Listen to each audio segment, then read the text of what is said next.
Masculinity is a social construct, and it has many features, not the least of which are traits like honesty, bravery, and intellectual curiosity. It becomes toxic when it perverses those ideas, such as trading bravery for aggression or intellectual curiosity for elitist and xenophobic discourse.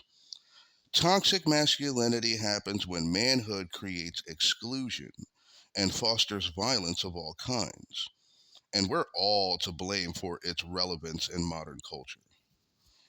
What the heck am I talking about? Well, I'm sure everybody is aware of what toxic masculinity is in and of itself. It's not necessarily a niche topic, it's not hidden in subtext, it's out in the open. And in fact, there are many different people who use that as a bedrock for their media expressions. And everybody starts to wonder to themselves, how did this happen? How did this turn up? Well, I can tell you in a few easy ideas, just from what I've observed, because as I've already covered in this channel, I'm pretty good at passive observance. So let's go ahead and go after it, because I can tell you right now that the number one reason why toxic masculinity has been on an uptick lately is because, well, for a long time, especially during the 90s and 2000s, masculinity was kind of under attack. That sounds pretty odd, and maybe that's just the way I felt, but I could tell you this for sure. I grew up in the 90s, and there was an aspect in the 90s that was commonly revealed. It was very much a part of culture, and it basically went by the way of observing that a woman is allowed to change her mind whenever she wants for any reason, and I have to accept that principle. Now you hear that and you say, well, that doesn't sound too degrading. It doesn't sound too, that doesn't sound misanthropic. And on its face, it isn't, because the fact of the matter is that that is an inherent truth. People should behave that way. The problem I had with it is that it was exclusive to women. You see, in those days, if a man changed his mind for any reason, people felt it was okay to subject that person to abuse. I grew up in a time where it was okay for men to get hurt. People had the perception that it's what made a man stronger. And that was as recent as the 2000s. I mean, the George W. Bush years were not good for masculinity in general. A lot of men felt under attack. And that leads to the second idea that I have about this. Like I said, I was a young man, and I saw that the world at that point had a very firm understanding of the patriarchy and just assumed all men were a part of it. I could tell you right now, I am not a member of the patriarchy, even though I probably sound that way. Not to reveal too much about myself, but I am a black man. And in the 90s, I was a teenager.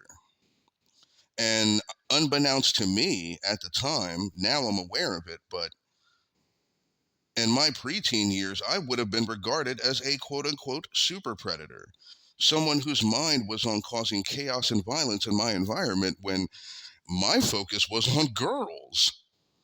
And nobody, for the most part, wanted to sit down and teach me about the world around me. And that emphasis continues to this day.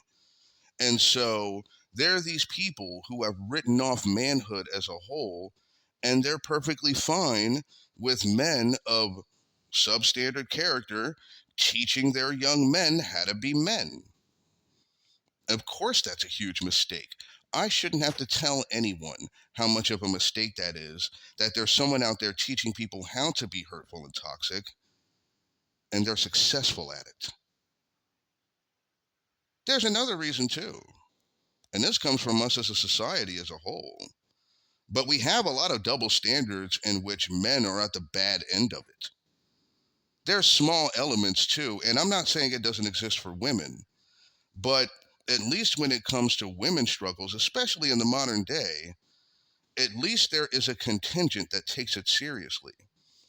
I can't remember the last time somebody talked to a man who was divorced or had gone through a horrible tragedy and they just tried to provide them comfort.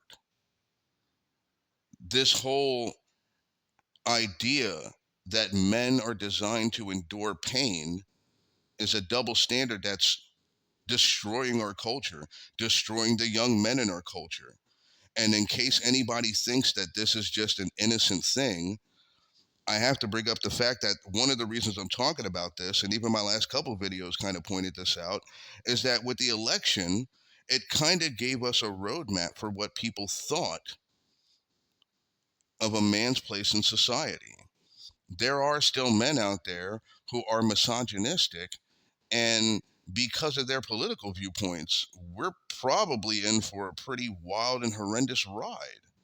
There were a bunch of people who were so misogynistic, they voted against their best interests just because they didn't want to see a woman in charge. It might be time to address these kind of things. I know I've addressed it currently and in the past. And I could tell you right now, being a young man and seeing young man, the one thing I see more often than anything else is nobody showing them any kind of care or respect. And that's a double standard that absolutely has to fall away. I mean, this falls under the category of negative integration because that's what toxic masculinity trades on the most and is the third point to all this. Negative integration is commonplace in our culture. So why wouldn't people who are being toxic want to adopt it too? Negative integration is about exclusion. It's about defining what you are not. And toxic masculinity is about defining itself as opposed to femininity. And are you surprised that with that being commonplace in our culture, things happen like Roe versus Wade being overturned? I mean, of course, that kind of thing was going to happen in a culture that tolerated and created a platform for toxic masculinity. And there's something that we need to do about that. And to me, the best solution is getting rid of negative integration altogether. Make that a concept that is socially unacceptable, and to talk to these young men about how being a good man is less important than being a good person. Look, I get it. Maybe you think I'm full of it. Maybe you think I'm saying this because I'm speaking from a masculine point of view, but alls I know about toxic masculinity is that it starts when communities use negative integration.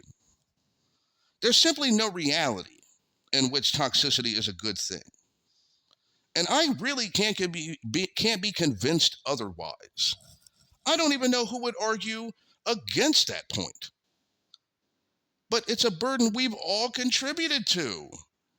And with this time in history, especially with who our leader's going to be, it's very, very relevant. And we can and should do better. And I'm going to say something to round out this video to let young men out there know and tell them of this. Tell them to listen to this. Being a man isn't about hurting others or hurting your environment. And that should be common in your life. It is not important that you are a quote unquote man. It is very much important that you're a decent person. And I have a vested interest in it, and we all have a vested interest in it. So please, from me, be a good person. Love and respect others and be kind. Always do your best.